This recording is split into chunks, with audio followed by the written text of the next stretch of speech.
জোনাকী 1937 তেজপুৰত প্ৰতিষ্ঠিত ৰূপ কোঁৱৰৰ সপোনৰ এটি নাম।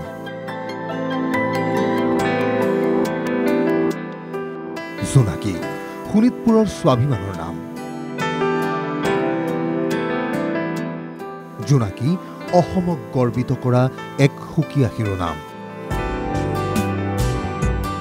অসমৰ প্ৰথম কথাছবি গৃহ হৈছে জোনাকী। এই জোনাকীতে বহুত অসমীয়া কথাছবিৰ ইতিহাস সন্নিৱিষ্ট হৈ আছে। কিন্তু এতিয়া কেনে আছে এই জোনাকী কথাছবি গৃহ? আমি আহি উপস্থিত হৈছোহি এই জোনাকী কথাছবি গৃহত। তাৰ দৃশ্য আমি দেখুৱাম। আচলতে একেবাৰে দুখ লগা অৱস্থাত পৰিণত হৈছে এই জোনাকী। জোনাকী বুলিলেই আৱেগ উঠলি অহা বহু অসমীয়াৰ বাবে এই দৃশ্যবোৰ নিশ্চয়কৈ দুঃসহ। এটা সময়ত ছুপাৰহিট ছবিৰ মান নিৰূপক জোনাকীত এতিয়া দুৰ্ঘোৰ এন্ধাৰ। কেৱল মৰিশালীৰ শূন্যতা আৰু পৰিত্যক্ত অৱস্থা। যিফালেই চাই সেইফালেই কদৰ্যময়তা আৰু ভঙা চিঙা দৃশ্য। জোনাকীৰ বাকৰিত ৰৈ আজিও ৰোমাঞ্চিত তেজপুৰীয়া। মই আপোনাৰ চিনেমা চাইছোঁ 65 পইচাৰ পৰা চাইছোঁ ইয়াত জোনাকী। প্ৰথম মই যেতিয়া আপোনাৰ আছিলোঁ প্ৰথম চিনেমা ইয়াত চাইছোঁ। তাৎপৰ্যপূৰ্ণভাৱে বিগত 4-5 বছৰে বন্ধ হৈ আছে চিত্ৰগৃহতে। তদানীন্তন মুখ্যমন্ত্ৰী সৰ্বানন্দ সোণোৱালে 2019 চনৰ 9 ডিচেম্বৰত নৱনিৰ্মাণৰ বাবে প্ৰতিষ্ঠা কৰিছিল আধাৰশিলাও। তেতিয়া নিগমৰ অধ্যক্ষ আছিল চলচ্চিত্ৰ অভিনেতা যতীন বৰা। কিন্তু নৱনিৰ্মাণৰ বাবে কোনো ব্যৱস্থাই নহ'ল। তাৰ পৰিৱৰ্তে জোনাকী হৈ পৰিল এটি স্মৃতিসৌধ মাত্ৰ। ৰাইজৰ আক্ষেপ। আমি অসমীয়া চিনেমা চাইছোঁ, হিন্দী চিনেমা চাইছোঁ। প্ৰথম চিনেমা লোৱা আছিলে আপোনাৰ সন্তোষ সিংহৰ চিনেমা আছিলে। তেতিয়াৰ পৰা আমি চাই আছোঁ। আমি সৰুৰ পৰা ডাঙৰ হৈছোঁ আৰু এতিয়া বৰ্তমান লকডাউনৰ আগৰ পৰা হলটো বন্ধ হৈ আছে। এতিয়া বন্ধ হৈ আছে, কেনে লাগিছে? বন্ধ হৈ আছে, বেয়া লাগিছে। হয়, বেয়া লাগিছে। আমাৰ প্ৰথম চিনেমা হয়।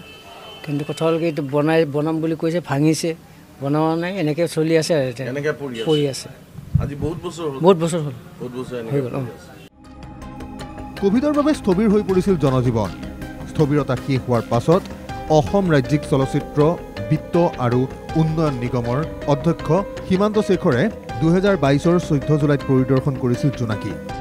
সামাজিক মাধ্যমযোগে কৈছিল, চিত্ৰগৃহটিলৈ আগবঢ়োৱা হৈছে 62.5 লাখ টকাৰ অনুদান। তাৰে 25 লাখ টকা ইতিমধ্যে মুকলি কৰি দিয়া হৈছে।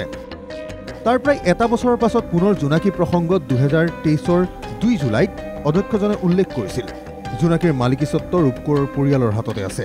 ব্যক্তিগত সম্পত্তি হৈ থকা হলটোৰ কৰোঁ বুলিও একো কৰিব নোৱাৰে চৰকাৰে। তথাপি পৰিয়ালৰে যোগাত্মক দিশত কথা বতৰা চলি আছে। কিন্তু আশ্চৰ্যজনকভাৱে বিগত এটা বছৰে কোনো সলনিয়েই নহ'ল অৱস্থাৰ। প্ৰকৃততে যদি নৱনিৰ্মাণ হ'বই নোৱাৰে, তেনেহ'লে নৱনিৰ্মাণ হ'ব বুলি আধাৰশিলা স্থাপনৰ যুক্তি আছিল ক'ত? নৱনিৰ্মাণৰ বাবে এটুকুৰা ইটাও নপৰা জোনাকীত ৰৈ তেজপুৰীয়াৰ বৰ্তমানৰ মুখ্যমন্ত্ৰীলৈ আহ্বান। আমাৰ পুৰণি কালৰ চিনেমা, আমাৰ জন্মৰ আগৰ জোনাকী চিনেমা, সেই বস্তুটো আমাৰ কেনেকৈ মহি গ'ল, সেইটো জীয়াই উঠাব লাগে। হেমন্ত ছাৰক মই ৰিকুৱেষ্ট কৰিছোঁ, তেজপুৰ এইটো পুৰণি বস্তুটো হেৰাব নালাগে।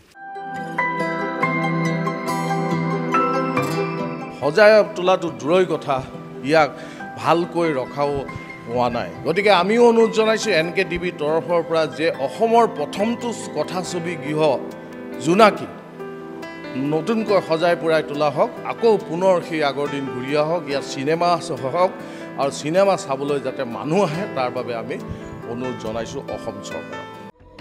প্ৰশ্ন উঠিছে, এই নৱনিৰ্মাণ স্থগিতকৰণ পদবী সলনি নে সদিচ্ছাৰ অভাৱত? কেতিয়া স্পন্দিত হ'ব জ্যোতিৰ জোনাকীত নৱপ্ৰাণ? তেজপুৰৰ পৰা অশ্বিনী বৰাৰ ৰিপৰ্ট, NKTV+।